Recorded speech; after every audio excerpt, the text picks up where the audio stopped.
सृष्टि coaching YouTube में आज इतिहास से जुड़े हुए प्रश्नों का चर्चा करूंगा।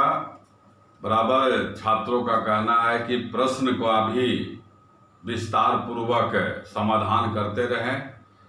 हमारा आपसे सलाह है, छात्र किसी प्रश्न में 4 चॉइस होता है तो उसमें एक चॉइस तो आंसर हो गया, बाकी जो और भी 3 चॉइस है मैं आपसे कहूंगा उसके बारे में भी आप सोच के देखिए कि यह चॉइस किस प्रश्न से जुड़ा है, यह चॉइस किस प्रश्न से जुड़ा हुआ है, यह चॉइस इस प्रश्न के लिए क्यों नहीं सही था।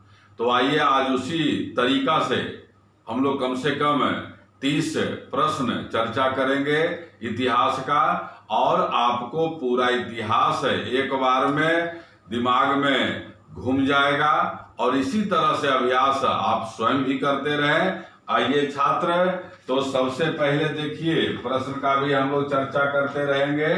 हम लोग आज इतिहास का प्रश्न का समाधान कर रहे हैं जो आते रहता है, जो महत्वपूर्ण है, आ सकता है।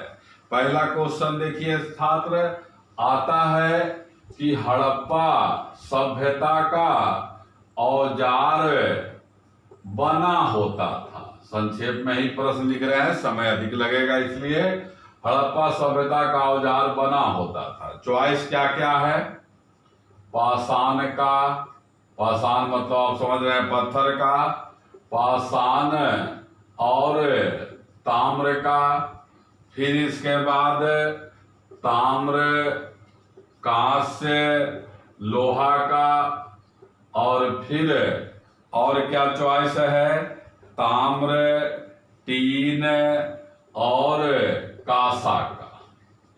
अब देखिए हड़प्पा सभ्यता में जो हथियार था वह क्याची का बना हुआ था।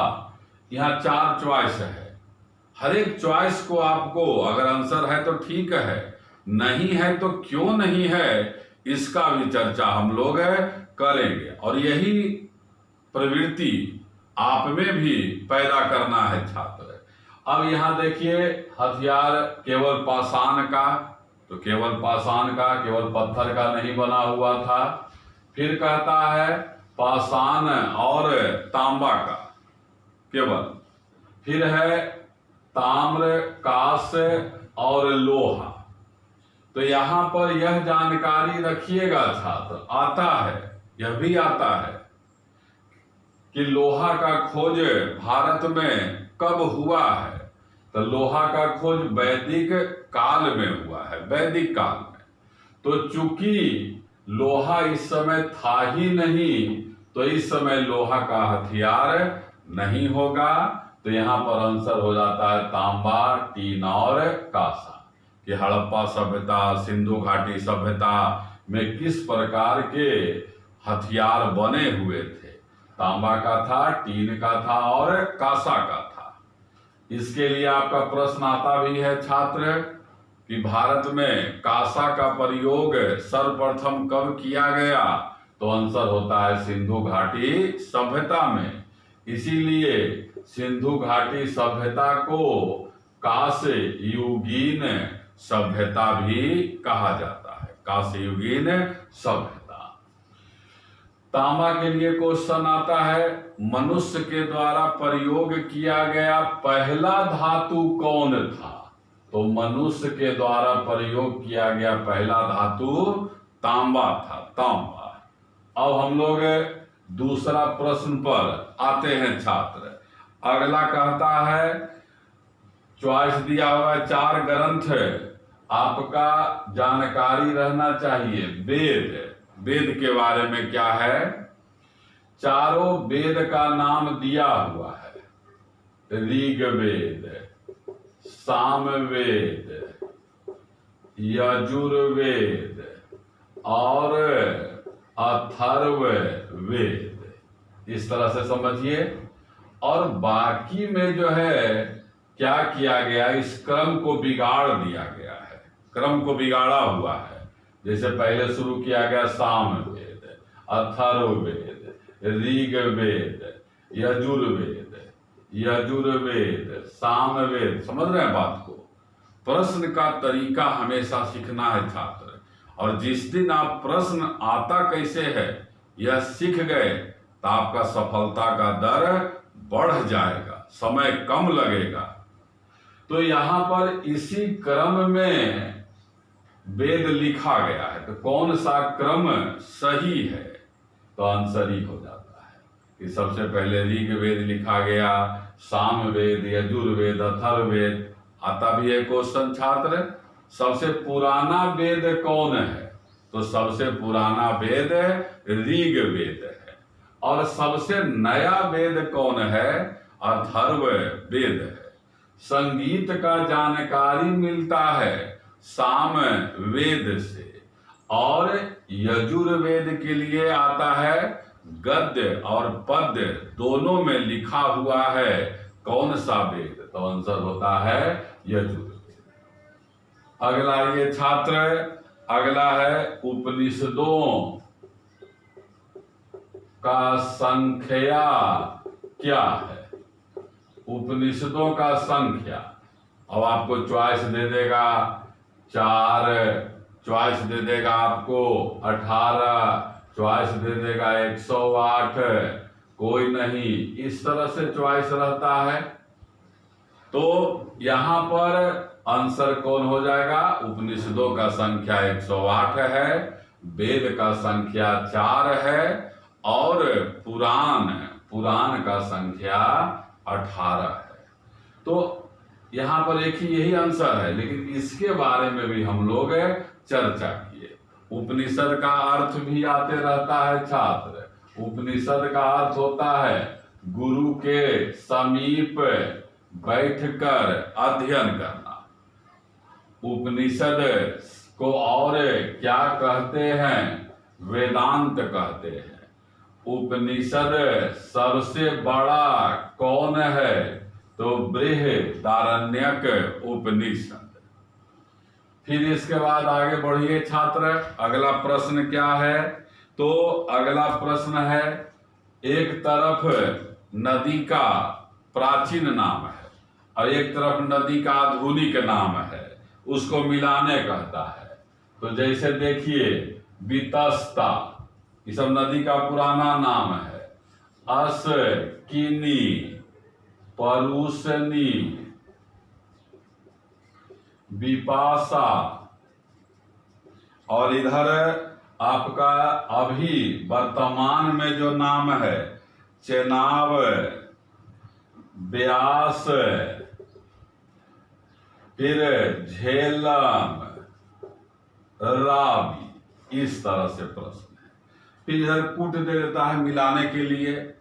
तो आपको ध्यान रखना है, यह वैदिक काल में है कि वैदिक काल में कई नदियों से आर्य अवगत थे, और उन नदियों का नाम उस समय था क्या क्या? जैसे विपाशा से शुरू करिए तो व्यास का नाम था, परुशनी, रावी, अस्किनी, चेनाब, वितस्ता, झेलम। इस तरह से मिलाने वाला प्रश्न भी आता रहता है छात्र। और इस सब से जुड़ा हुआ कुछ प्रश्न करंट में भी आपको याद कर लेना है।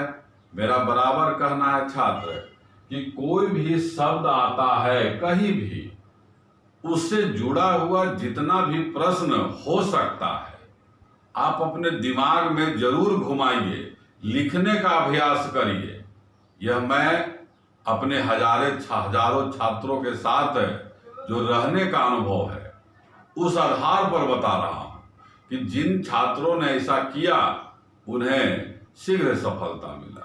अब जैसे रावी नदी तो आता है, रावी पर एक बांध है, थीन बांध। रावी के तट पर शहर है लाहौर। तो यहां थीन बांध एक चर्चा किया गया, लेकिन आप अपने भी दिमाग में लगाइए कि नील नदी पर कौन बांध है? जाम्बेजी, जैसे बराबर आता है आसवान बांध, क्वेश्चन बैंक में आप देखते रहिए। करीबा बांध बराबर आते रहता है जो जाम्बेजी नदी पर है। नील नदी पर आसवान बांध है। झेलम के लिए क्वेश्चन आता है, श्रीनगर किस नदी के तट पर है? झेलम। सिंधु नदी का सबसे छोटा सहायक नदी कौन है? झेलम। ब्यास चेनाब पर कौन सा सिंचाई परियोजना है? तो सलाल सिंचाई परियोजना है। आप ऐसा करके देखिए छात्र, चूंकि आप पढ़े हुए हैं, आप समझदार हैं, तरीका को आप अपना के देखिए, मैं समझता हूं आपको लाभ होगा। आगे आइए छात्र, अगला क्वेश्चन, अगला है जैन धर्म का 5वां नंबर, जैन धर्म का संस्थापक था। संस्थापक, चूंकि आपको पता है और चॉइस भी यहां पर क्या क्या है, ऋषभदेव है, महावीर, पार्श्वनाथ,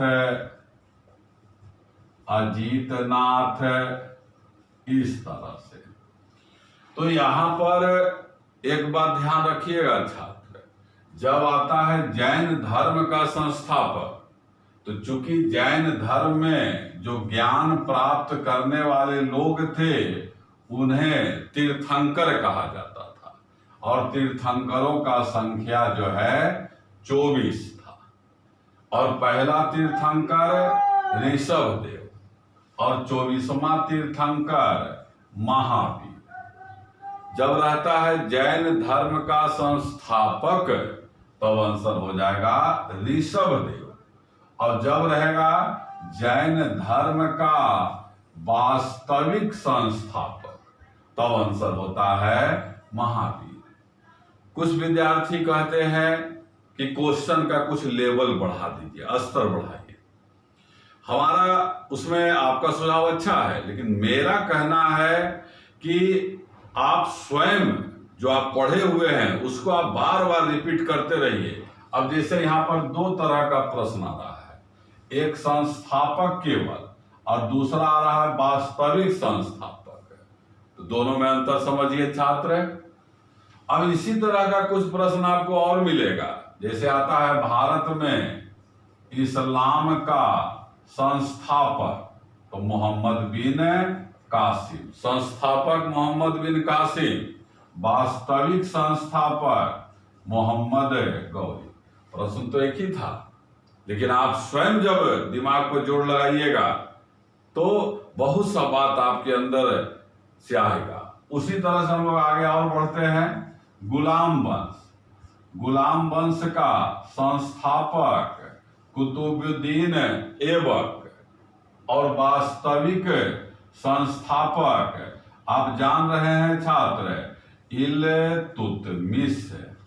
देख रहे हैं, एक तरह का प्रश्न जो है आप स्वयं भी प्रयास करिए। और एक बात मैं बता देता हूं, किसी भी परीक्षा में अगर आप 70% प्रश्न बना लेते हैं तो आपका सफलता निश्चित है, और जो बराबर आता रहता है उस पर पहले ध्यान देना है। अब आगे आइए छात्र, अगला प्रश्न कहता है क्या कि जो है सो कौन शासक था जिसने जैन धर्म स्वीकार किया? जैन धर्म स्वीकार करने वाला शासक कौन था? और इसमें चॉइस है समुद्रगुप्त, बिंदुसार, चंद्रगुप्त मौर्य और अशोक। इस तरह से प्रश्न है छात्र।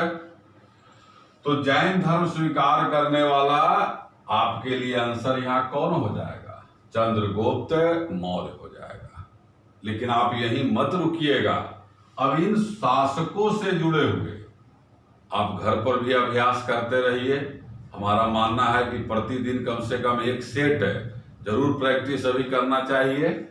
अब इनसे जुड़ा हुआ सब प्रश्न आप जान रहे हैं कि समुद्रगुप्त किस शासक को सिक्का पर बीना बजाते हुए दिखाया गया है? तो आंसर होता है समुद्रगुप्त। इस सब का उपनाम भी आपको याद रखना है छात्र। समुद्रगुप्त को कहते हैं क्या? भारत का नेपोलियन। बिंदुसार को अमित्र घात। चंद्रगुप्त मौर्य को एंड्रोकोटस, सेंड्रोकोटस। इस तरह से अशोक को बुद्ध शाक्य और प्रियदर्शी उपनाम का एक सारा चार्ट हमारे YouTube पर है। आप प्ले लिस्ट में जाकर देखिए, एक दो बार आप स्वयं देखिए और फिर एक बार लिखने का प्रयास करिए। जो शुरू होगा आपका बिंबिसार से लेकर हर्षवर्धन तक, पूरा प्राचीन काल के शासकों का लिखा हुआ। तो इसी तरह से अब हम लोग आगे आते हैं छात्र। अगला प्रश्न है अशोक के शिलालेख। अशोक के शिलालेख किस लिपि में लिखा गया है? अब चॉइस है इस तरह से, केवल ग्रीक, केवल खरोष्ठी, केवल अरमाइक, डी उपयुक्त सभी। तो अशोक का लिपि ग्रीक में भी है, खरोष्ठी में भी है और अरमाइक में भी है। तो आंसर कौन हो जाएगा छात्र? सभी हो जाएगा। अब अशोक के लिपि से जुड़ा हुआ आप अभ्यास करिए याद करने का। आता है भारत में अभिलेख सर्वप्रथम किसने जारी किया? तो अशोक ने। अशोक ने कितने लिपि में अभिलेख जारी किया? 4 लिपि में। इन तीनों के अलावा एक और है ब्राह्मी लिपि। इस लिपि अभिलेख का भाषा क्या है? ये भी आपको मिलेगा छात्र। तो प्राकृत भाषा है इसका। आप समझ रहे हैं? अब हम लोग आगे प्रश्न पर आते हैं छात्र। हल्का हल्का ही है लेकिन उसी से जोड़कर हम लोग आगे और बढ़ते हैं। पंचतंत्र का लेखक कौन है? तो चॉइस दिया हुआ है कालिदास, फिर तुलसीदास, विष्णु शर्मा। चॉइस उसी तरह का दे रहा हूं छात्र जिससे आपको और भी प्रश्न मिल सके। बाण भट्ट, बाण भट्ट।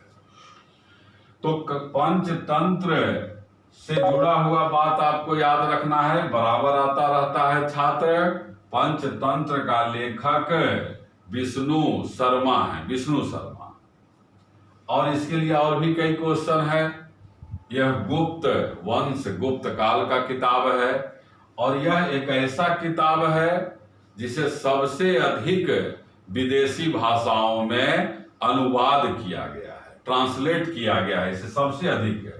कालिदास के लिए आपको याद रखना है छात्र, इन्हें भारत का शेक्सपियर कहते हैं। इन्होंने अभिज्ञान शकुंतलम, रघुवंशम, ऋतु संहार, मालविकाग्निमित्रम आदि किताब संस्कृत में लिखा है। तुलसीदास के लिए भी आता है कि तुलसीदास का रामचरितमानस जो है किस भाषा में है? तब आंसर क्या होता है? अवधी में है। उसी तरह से बाण भट्ट है।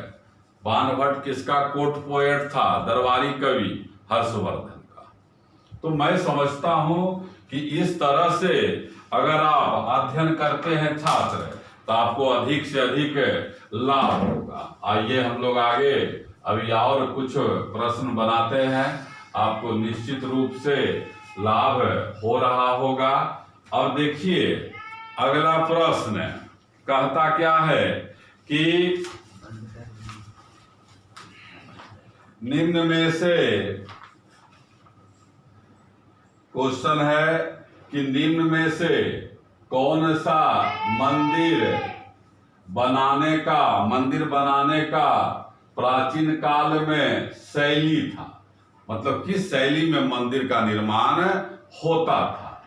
चॉइस है आपका नागर शैली, बेसर शैली, द्रविड़ शैली, उपयुक्त सभी। तो प्राचीन काल में इन तीनों शैलियों में मंदिर का निर्माण होता था। तो आंसर क्या हो जाएगा? उपयुक्त सभी हो जाएगा। आता है इसके लिए क्वेश्चन द्रविड़ शैली के लिए कि द्रविड़ शैली का प्रारंभ किस वंश के राजाओं ने किया था? चोल वंश के राजाओं ने। और चोल शासकों ने ही नटराज जो शिव का नृत्य करते हुए मूर्ति है उसका निर्माण किया था। अगला प्रश्न हम लोग देखते हैं छात्र।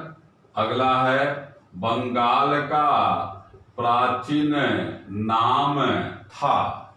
बंगाल का प्राचीन नाम था। अब आपको हम लोग चॉइस देते हैं उसी तरह से जिससे और भी प्रश्न का लाभ हो सके। उरुवेला, कामरूप, गौड़, प्रयाग, इस तरह से।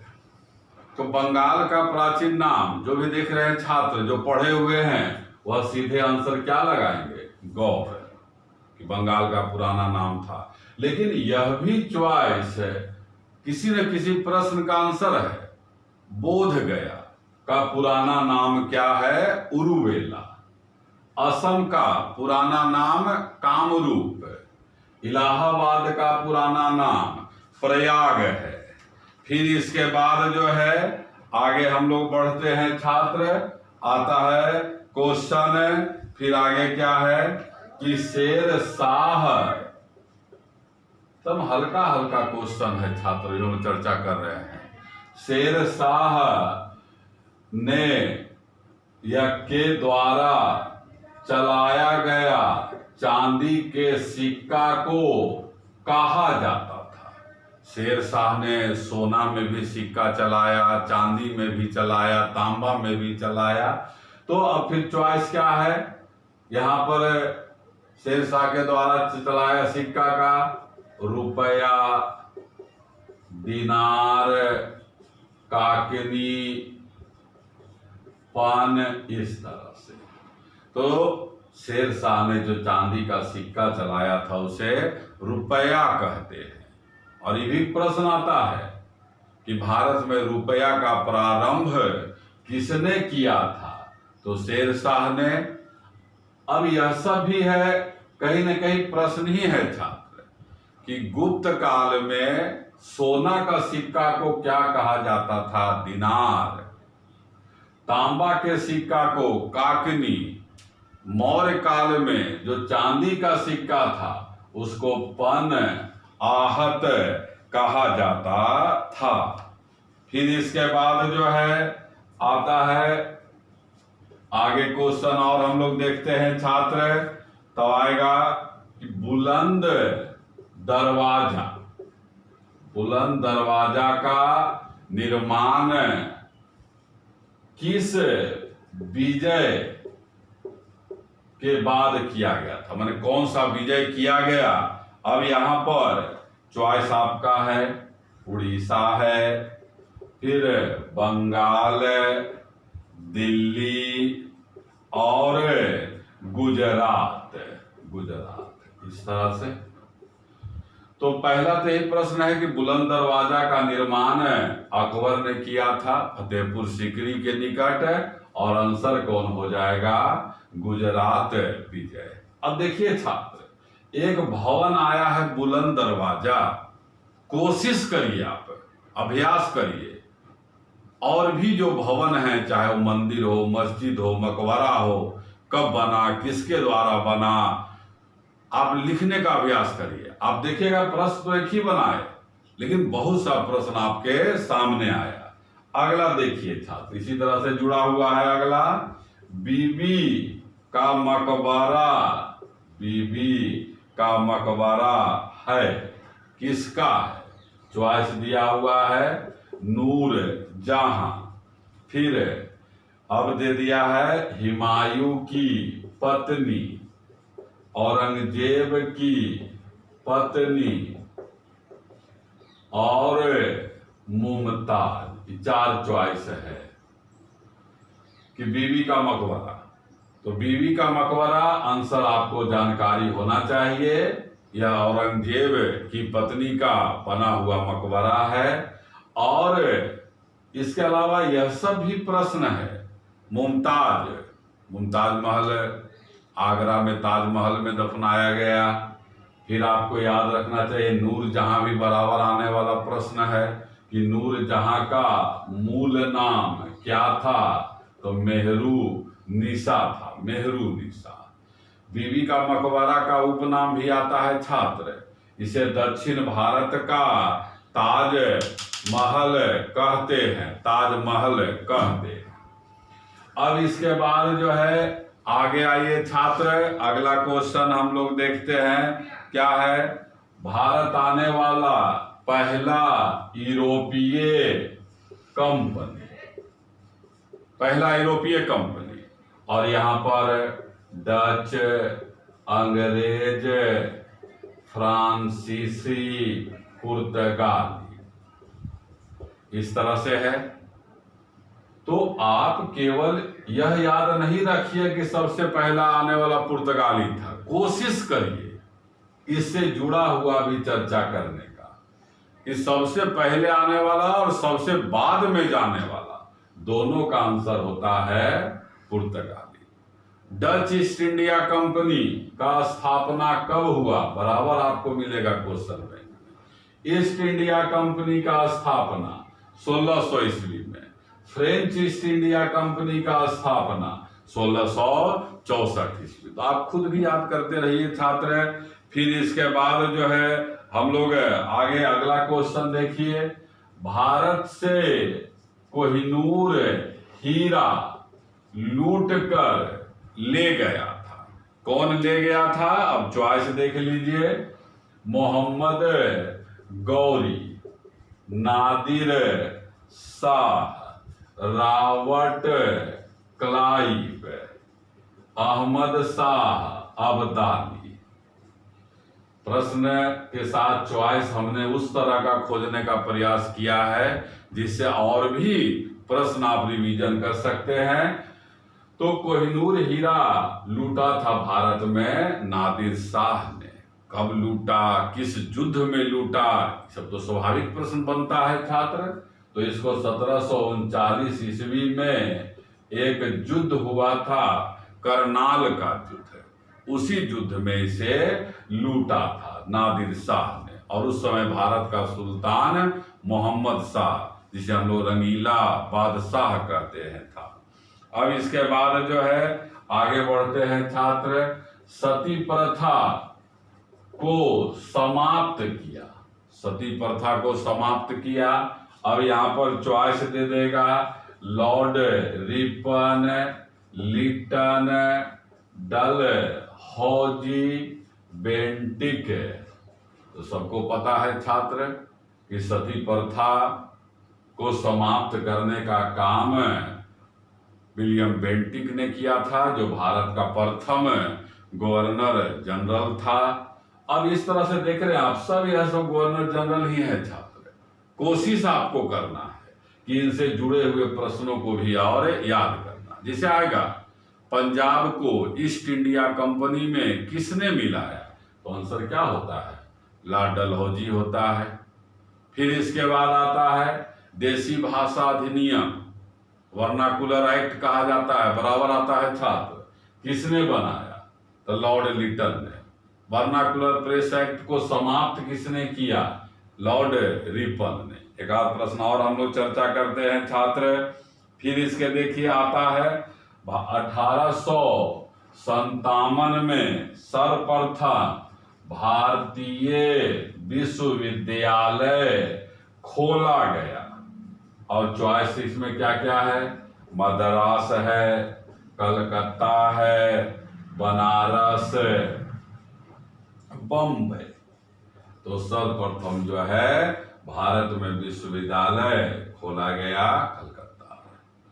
तो कलकत्ता में खोला गया, तो आपको याद रखना होगा ना, या कोशिश करना होगा ढूंढने का कि आखिर कोई कानून बना होगा जिसके द्वारा सबसे पहले कलकत्ता, फिर मद्रास, बम्बई में भी विश्वविद्यालय हुआ।